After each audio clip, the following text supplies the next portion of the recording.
back then, yeah. Those were simpler times, I think. I just feel like we may be going back to that, by the way. But in a way, good, because when I read things like the foundations of capitalism are shattering, I'm like, maybe we need that. Maybe we need some time where we're walking around with a donkey with pots clanging on the sides.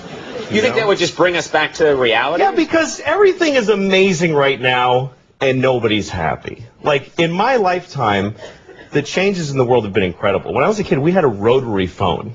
We had a phone that you had to stand next to, and you had to dial it. Yes. You realize how primitive? You're making sparks in a phone, and you actually would hate people with zeros in their numbers because it was more like, oh, this guy's got 2 zeros. Screw that guy. Why do I want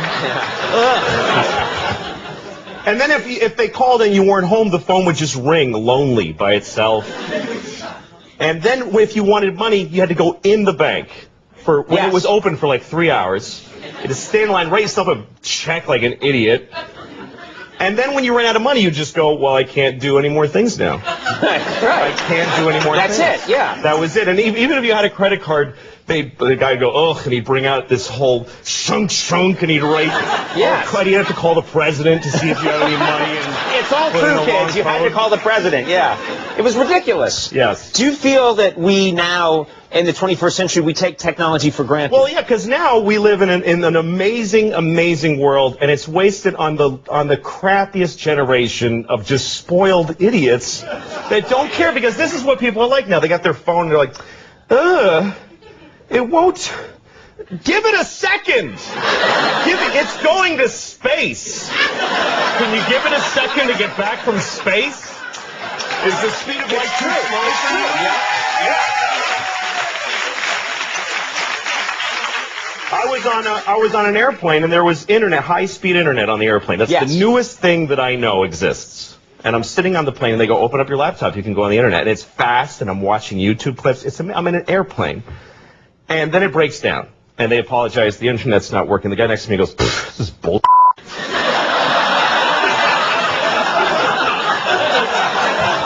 Like, how quickly the world owes him something he knew existed only 10 seconds ago. Right.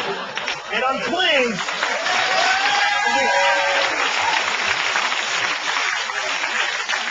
flying is the worst one, because people come back from flights and they tell you their story.